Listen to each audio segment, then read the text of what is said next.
Gentlemen, this is a technical session. This was supposed to be from 11:30 to 1, but we are down by 25 minutes. We'll try and finish it by 1:15. I think that should be fine because the lunch is at 1:30. So we'll finish it by 1:30. Let me welcome you all, 1:15, sorry. Let me welcome you to this session. We have a very distinguished panel here. To help us out understanding the issues which have already been framed. And I'm sure they've been shared with you, those of you. I guess these issues have been shared. Is that so? Is there points of discussion? Okay, yeah, I think there is a presentation. Oh, fine, that's right. So, see, this session is devoted to anti-competitive conduct, to speak in a more figurative manner, Section 3 and Section 4 of the Competition Act. And the whole idea of this session is to bring up issues which are either relevant today or are increasingly becoming important in the sense of their relevance in the context of the kinds of issues which are arising within the country and the learnings that we can derive out of foreign experiences. So, let me first introduce the panel. On my left, we have Mr. M.M. Sharma, who works with Vash & Associates, partner at Vash & Associates. I have Mr. John Boyce, partner Slaughter & May, Brussels. Dr. Ram Kamara, Nathan Associates, he's an economist. And Mr. Abdullah Hussain, who is partner with Luthra and Luthra. So we have a very distinguished panel. Now what I propose to do is, first let me give you a brief flavor. First of all, you are aware of the topic, as I have already mentioned about it. Now what my panel has done is a very wise and responsible thing among themselves. They have distributed topics which were identified as currently important topics within the broad rubric of anti-competitive conduct among themselves. And I'll speak out what they have done. So Mr. Sharma will speak on anti-competitive agreements that are not cartels. When does a joint venture become a risky business? And proving efficiency is the economic hurdle. There were 6 points on which the overall subject was divided. Three each have been shared between Mr. Sharma and Mr. Hussain. Mr. Hussain has to himself global cartel, how and when they impact India, exclusionary conduct and exploitative conduct, and what is the legal status of international regulatory cooperation. And then we have Dr. Ram Kamara, who very graciously suggested what we would speak on, that is horizontal agreements that might have pro-competitive effects and economic efficiency analysis relating to both vertical and horizontal agreements, and highlight the importance of an effects-based approach in the case of such agreement. And then he also suggested several other elements which will broadly complement his presentation. Then Mr. John Boyce, who was to accompany Mr. Marcus Rory, who unfortunately is not with us, not well today. So Mr. Boyce has a double responsibility of representing Mr. Rory as well. Mr. Boyce would cover Commission's 2010, European Commission's 2010 guidelines on horizontal cooperation agreements and the types of agreements those consider information exchange, R&D agreements, joint production and specialization agreements, joint purchasing agreements, joint commercialization agreements, standardization agreements, and so on. And he will also cover other horizontal agreements which are not cartels. So you can see the overlap. But Mr. Boyce brings in with him the international experience and particularly the European experience. And then Mr. Rory was to cover 2010 guidelines on vertical restraints and how they are applied in practice, including developments with online selling, a very, very significant and very important topic. Now, what I propose to do is that, looking at the time frame that we have been given, I would request each panelist to introduce the elements of his topic. He could take around 5 minutes each.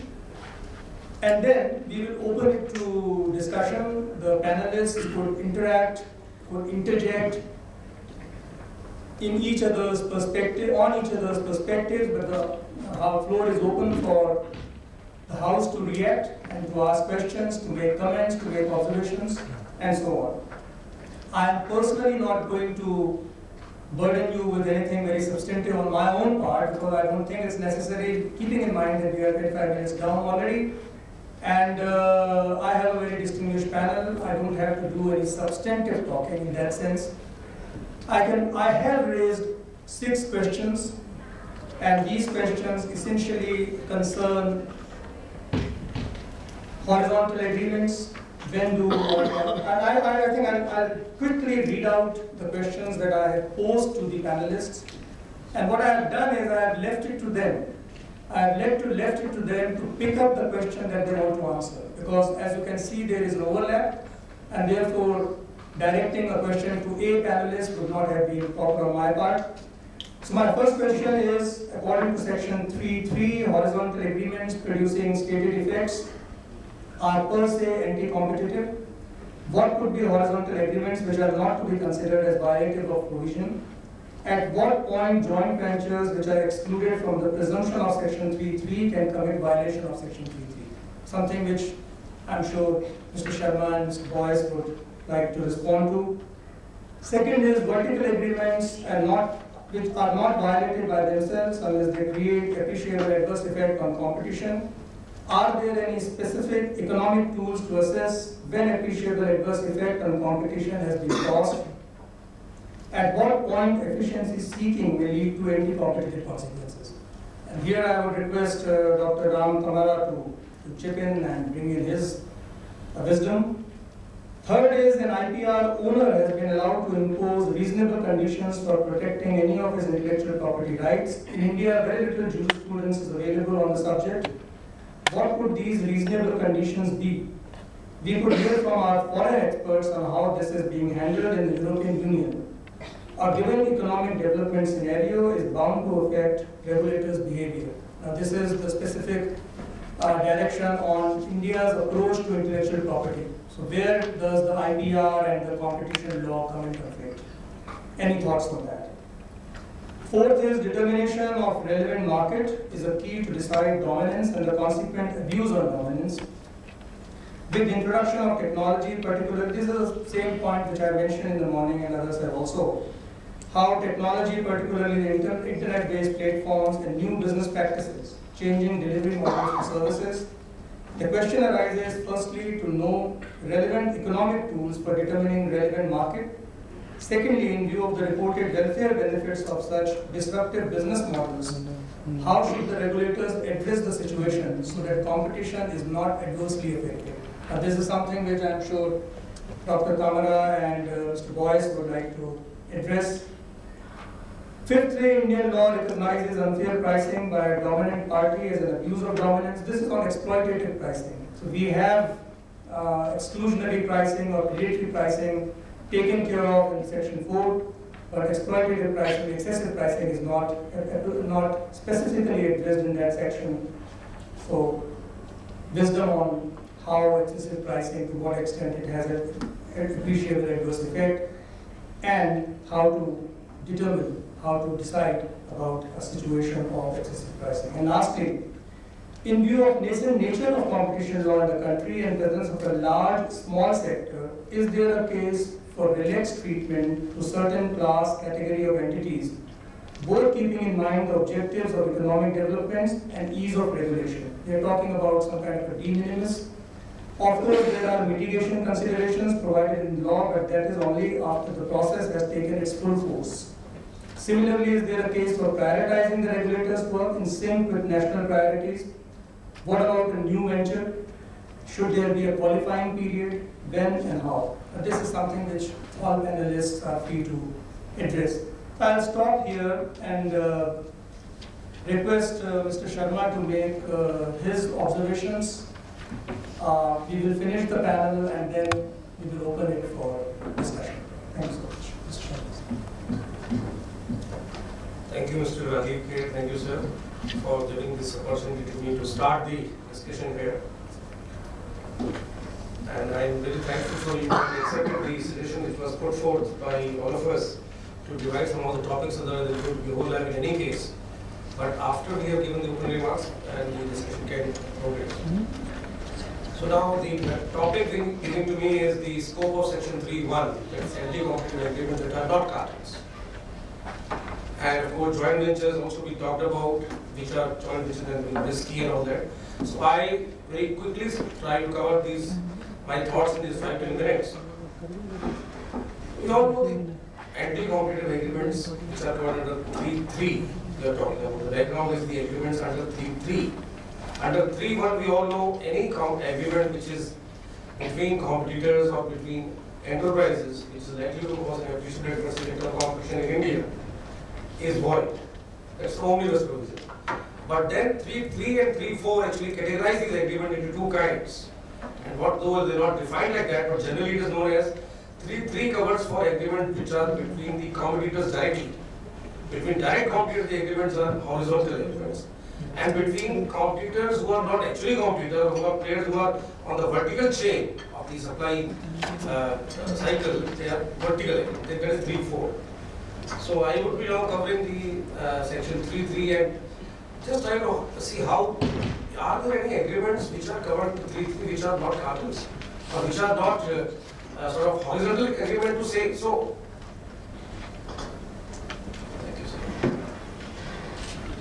Well, 3.3 talks of what kind of agreement, what kind of, first of all, what kind of communication between direct competitors is bad under the antitrust law, the competition law. According to me, any communication between direct competitors is actually seen with suspicion by the authorities. Though the section 3.3 has carved out 4 categories: price fixing, market restrictions, sharing the markets, and bill rigging. Quantity restriction and market sharing, and of course bidding. There are the 4 most pernicious kind of types of agreement which are actually covered. But are there agreements beyond that which would also be covered under 3.3 but which would not be typically so pernicious, so harmful so as to presume as anti-competitive? Because section 3.3 talks of a presumption, or in the US they call it per se. It's like per se rule that such agreement under section 1 of the Carbon Act are considered to be illegal. But here we call it a presumed to have an appreciable per se effect on competition, that is AS. So what are those kind of agreement which could be covered under though horizontal agreement but will not be so bad, which will not be actually void? I can, in the Indian context, because I will be speaking only from the Indian perspective more or less, I can only think of one kind of agreement, that is joint venture. Because section 3.3 in the proviso itself carves out an exception for joint venture. But the joint ventures have to demonstrate the efficiency benefits. So if there is a joint venture which has an efficiency benefit, then certainly it will not be presumed to have what is called an AAC. So in Europe, and I'm sure Mr. Boyce will add to this, we have the de minimis. In Europe, we had the guidelines on the de minimis where the agreements of minor importance between players whose market share is below 10%. So they had a de minimis, exception for those kind of agreements. They were not actually considered by the European Commission. Of course, now that even those guidelines have been changed after the Expedia judgment, and the revised notice has also come in 2014. But that doesn't concern India, because in India, any agreement which is covered under 3.3 would be bad, but only joint venture is an agreement which is though it's horizontal, which will not be covered under 3.3, which will not be a cartel. So what is the catch in joint venture? The joint venture, are all joint ventures sort of excluded from the presumption? No. Or any joint venture which the competitors make will be getting approved by the commission if they go for a filing. That's another thing which I will come to touch soon. So joint venture are only excluded from the presumption when they can demonstrate efficiency, but simply demonstrating efficiency is sufficient? No. In my opinion, the joint ventures are actually to be seen by the commission under the rule of reason, even though they demonstrate efficiency. So even though the joint venture will have efficiencies in production or in distribution and all those supply, even technical development, but they will be examined still by the commission under section 3.4, that is the rule of reason. So joint venture in fact becomes a carve out from the anti-competitive agreements in the section 3.3, which are now very, very popular in the enterprise, which is very common among the corporate world. So let us now come to the joint venture which are to be seen, the joint venture which are risky. Now the second thing which is given to me, what are the kind of joint venture which could be risky? So again in India we hardly have guidelines in the, like the European Union or even the US, where the concentrative JV or the cooperative JV or the full-fledged JV, there are all, and then the cooperative JV, all those guidelines are available. In India, of course, the Commission does look at those guidelines, but the joint ventures which sort of could be risky are those who, despite having efficiencies, are likely to cause AEC. That is the normal thing. But how do we judge that? We judge that by examples. For example, suppose there is a joint venture between a supplier of an input and a manufacturer. So is it likely to cause that foreclosure effect? So in India, the efficiency which the joint ventures are presumed to be giving is to be judged under the statutory framework of Section 19(3). We in India are lucky to have a very, very state-of-art act in which all our thinking till now has been codified. So we have a Section 19(3) which will sum up those efficiency considerations. So if there are efficiency considerations mentioned in the last 3 clauses of 19(3), which are, promoting welfare, consumer welfare, or technical development. So if they are there, certainly, then it will be an efficiency. But if it is causing any of those effects which are mentioned in the incriminating clauses, which I call A, B, or C, certainly it will not be tolerated. So there is a balance to be maintained. So those kind of joint ventures which sort of fall off that line, that balance, that is something which is to be seen. And recently we have had a case of a captive TPA was made by 4 insurance companies. And in this case, what happened was these 4 public sector insurance companies, just to compete with the TPA association, there was an association of third-party administrators who were giving, settling the claims of the medical claims of the various clients. So they created a joint venture, and a complaint was made into the commission that this is a kind of coordinating behavior between the PSUs, though they are supposed to be competing, and please have a look at it. So in that case, recently the commission has passed out, has given very good guidelines which can be seen that if there is efficiency being created, certainly we take it forward.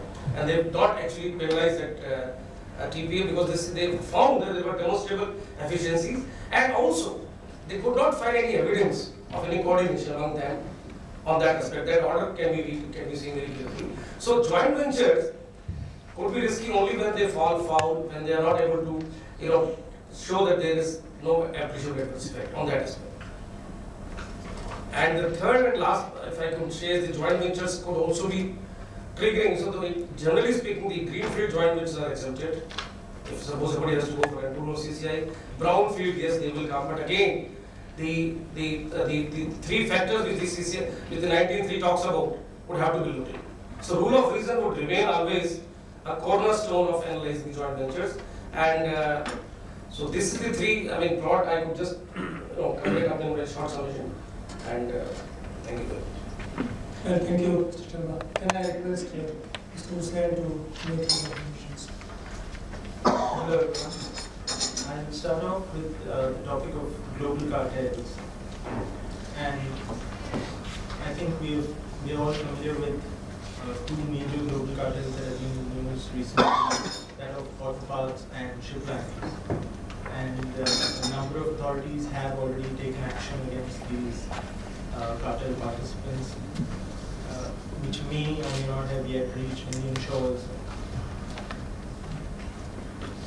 Now, when dealing with global cartels, there will be 2 major issues that will come up. One of jurisdiction and the other of fines. Now, if, for example, the manufacturers of these auto parts are outside of India, the cartel activity is taking place outside of India, but their direct sales within India, then would that confer jurisdiction on the CCI? Presumably the answer would be yes, because you can show a direct effect in the territory of India. What if, on the other hand, the cartel activity is outside India, it's sold to car manufacturers also outside India, but the car manufacturers then import the car into India? Is that sufficient to confer jurisdiction on the CCI? again, now the US authorities seem to suggest that if you can show a direct, substantial, and reasonable foreseeable effect on your shores, then it would be sufficient to confer jurisdiction. Now, we don't know which way the CCI is going to go. We don't know what kind of evidence, if at all, will be led in such circumstances.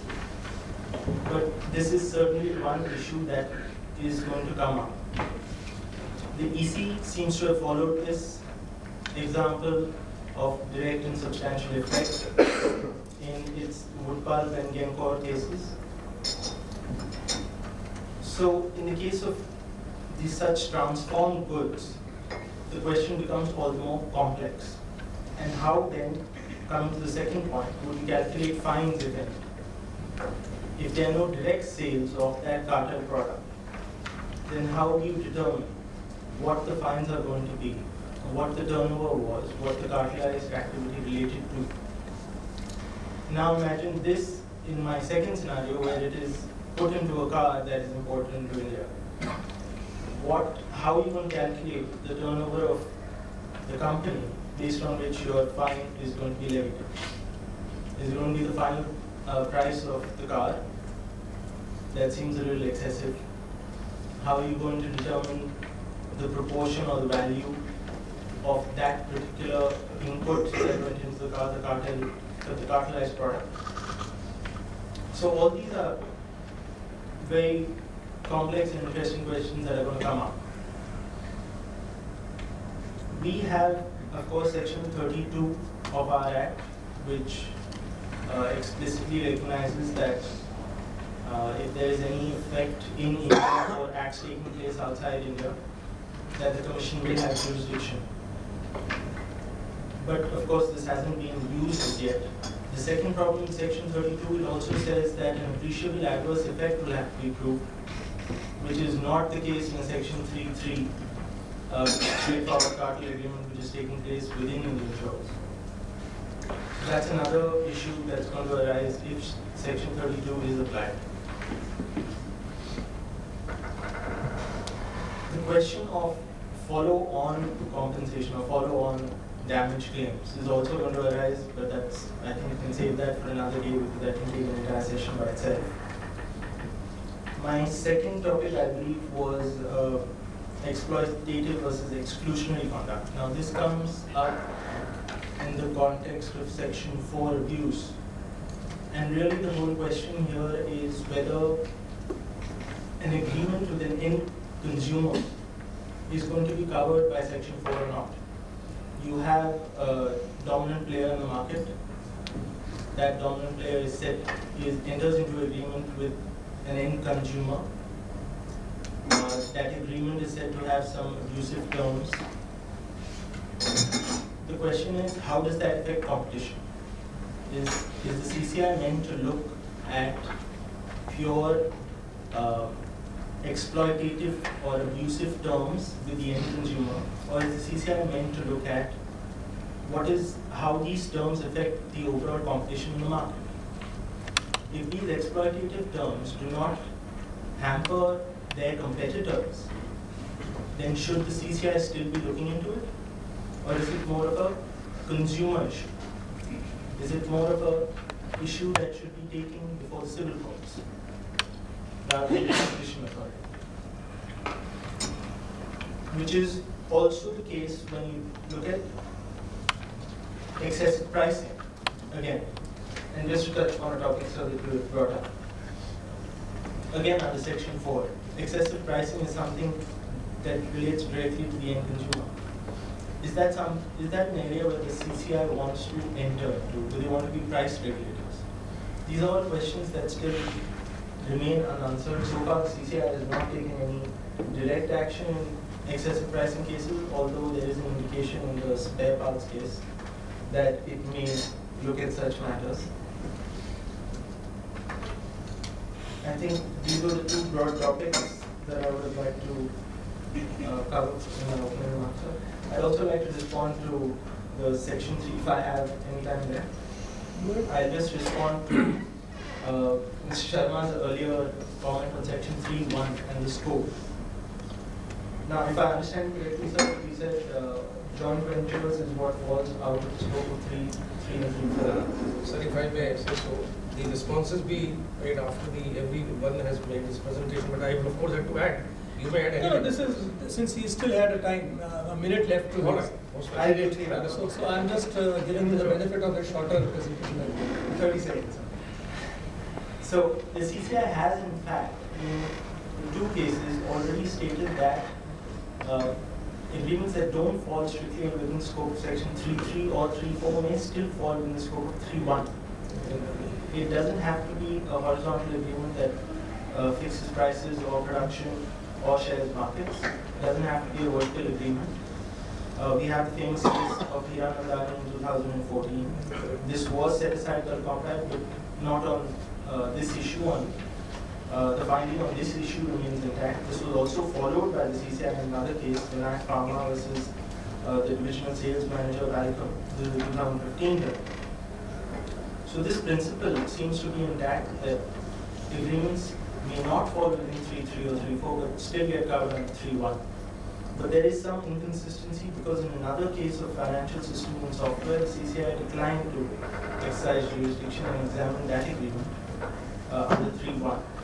I'll probably elaborate on that later on after the other. So I can add to something which I actually had left out. I'll take over. No, what we'll do now is, we'll finish the panelists, Okay. and then maybe we Ladies can. and gentlemen. Okay, so now I have Dr. Ram Kamra and Mr. John Boyce, and since they are going to take a broader view of all the issues that are there, you could take more than 7 minutes. You could take 10 minutes. And so do you. And then what we'll do is, you can, if there are points left, you could respond, but then I like to let the audience react and respond to, and you respond to those questions. Okay, thanks, Mr.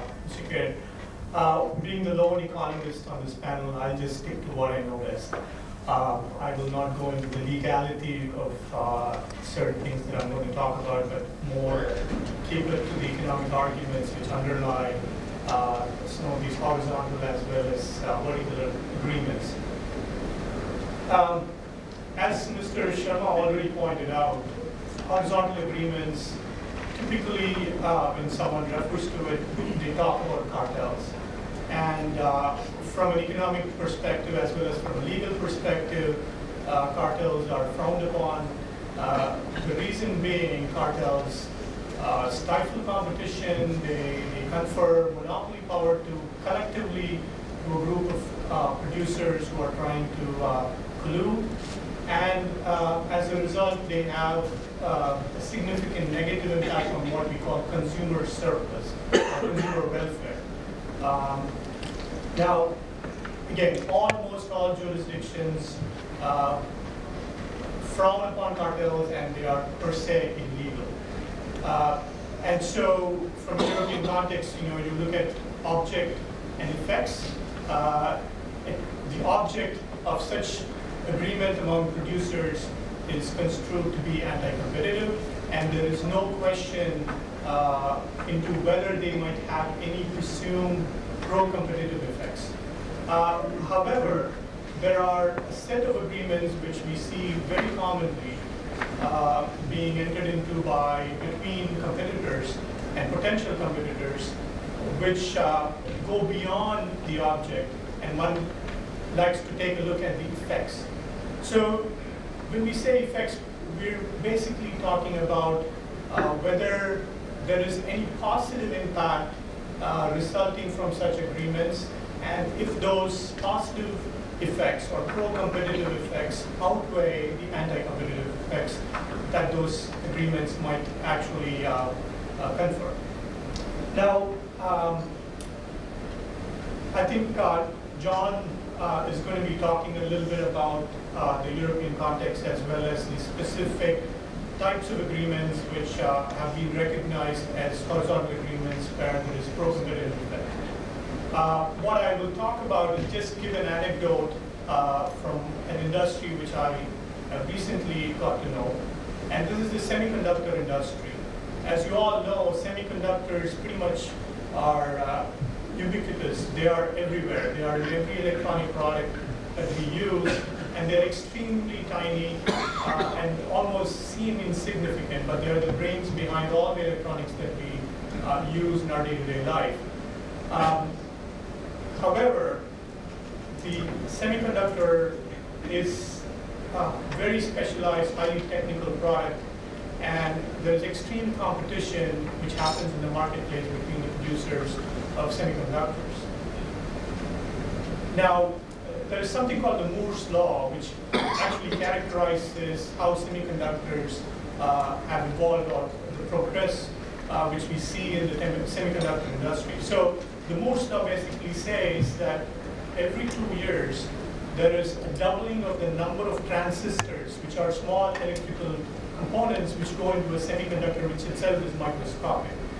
And this, as a result of this technological progress, which is again the result of demand in the market by electronic producers to have faster and more efficient semiconductors, there is a very large R&D component to it. And in fact, this R&D, not only is it very expensive, but it becomes obsolete very quickly. And the obsolescence as well as the cost of the R&D puts pressure on the manufacturers of semiconductors to actually collaborate with each other to engage in joint R&D. So for instance, there is something called the 360 a Global 450 Consortium, which is a global consortium of semiconductor manufacturers, of government research organizations, of universities, and other research labs, which jointly come together to engage in R&D together. And the reason behind this is because it would be very difficult for one individual semiconductor manufacturer to invest in this sort of R&D and face the risk of heavy losses if things don't work out. So it's a sharing of risk and sharing of cost, which is induced this sort of joint agreement. Now, is this construed as anti-competitive? Well, the cost of the R&D obviously goes into the pricing of the product, but on the other hand, it confers really great efficiencies in terms of technology and the ability for electronic products to keep up with the market demand. So this is one example of an agreement which is actually pro-competitive. And again, I mean, in the same semiconductor industry, it's a very fragmented supply chain. So you have supply chain where there is what is called the pre-competitive R&D, which is what I was talking about. And then there is the competitive R&D, which is undertaken only by the specific manufacturers. And then you have the design, the fabrication, then the packaging, and then the marketing. And each of these are separate components within the supply chain. When it comes to fabrication, which is actually manufacturing of the chip, what happens is there are these large foundries, as they call them, in Taiwan primarily, and now in China, which manufacture these chips. And they manufacture chips of all different semiconductor manufacturers. So they undertake joint manufacturing for the entire semiconductor industry. And these manufacturers themselves have their own design and be competing with the semiconductor companies for whom they are manufacturing these chips. So this industry, when you look at it, there's intense competition among the semiconductor operators. But because of the economics of this industry, they come together and have the joint agreements either on production or purchase or marketing or on R&D and sharing of information. So in that context, this is clearly an example where there could be pro-competitive effects. Obviously, when a regulator looks at these sort of issues, they always have to consider the pro-competitive with the anti-competitive. So I'm not saying that there is no anti-competitive effect. Definitely when there is an agreement, when there is, I would say, a cooperative agreement where producers are competitive come together, there's always a chance that there's an anti-competitive effect. But that has to be looked at in the context of the broader pro-competitive effects. So this is on the horizontal agreements. Now, let me move to vertical agreements, which, unlike horizontal agreements, which are between competitors, is actually agreements between the various participants in the supply chain. There again, we normally see two types of agreements. One are the price constraints, and the other is the non-price constraints. Price constraints take the form, usually an example is the resale price movements. And then you have the non-price agreements, which are exclusive dealing or exclusive territory agreements. Now, when it comes to these vertical agreements, there was a long period of time when resale price maintenance, which had to do with price restrictions, which a dealer, for instance, did not have the independence to actually price the product, but had to stick to certain guidelines provided by the manufacturer. We saw that it was per se illegal for the longest time. And there, again, like in the case of cartels, there were no questions asked about whether there was any pro-competitive effect, or reason for which these agreements were entered into. And now, on the other hand, the non-price agreements obviously fall under the rule of reason. So there is an ethics-based approach to this, and regulators typically look at both the anti-competitive and the pro-competitive sides in order to determine whether something affects competition in the marketplace. Now, the tide has changed, and now after a Supreme Court decision in the United States and the Leggett case, the rule of reason is now being applied to resale price maintenance. Now, again, then how do you treat the analysis when it comes to resale price maintenance? The point is that in the case of vertical agreements, it becomes a little tricky because vertical agreements are usually entered into to solve three kinds of problems that are usually observed in the marketplace. One is called the double markup problem, where the supplier, the original producer of the product, has a markup, and then the dealer, who is the end seller, has another markup. And so the supplier, the producer of the product, the goal of the producer is actually to expand the market and have a larger market share.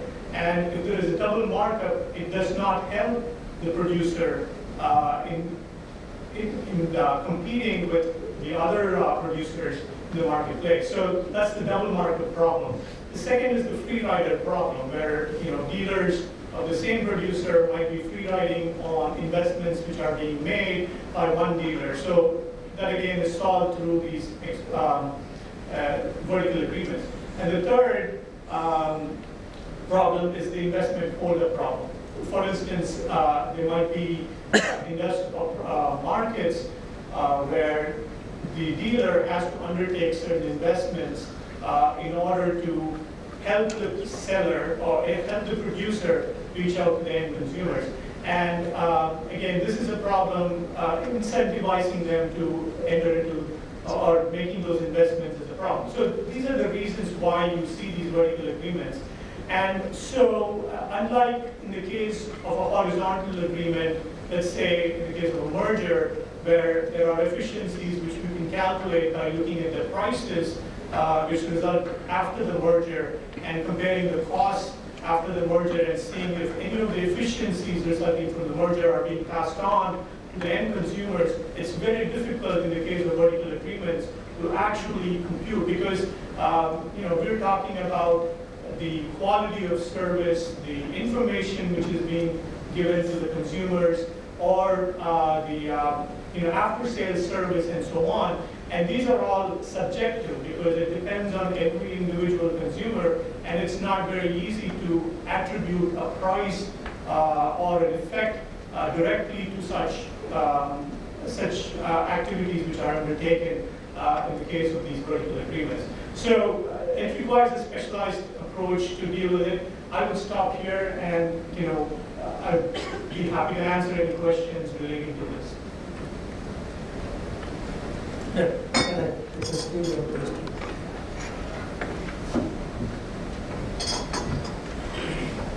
Thank you. Ram described himself as the learned economist on the panel, and I think he's going to stick to what he knew best. I'm now the learned European competition lawyer here, as Marcus can't be here. But I propose not to stick to what I know best, because you're here to learn about competition law and how it affects your practices and your careers. You're not here to become European competition lawyers. And if I were to talk about all the subjects that have been given to me and to Marcus, I think I'd need more like 7 hours rather than 7 minutes. Can I say it's a real pleasure to be here in Delhi, and it's my first time in Delhi as a competition lawyer. It's great to see so many young people around the table as well, because my last trip to Delhi was back in 1983. I was a student then, and I was studying at King's College London, and also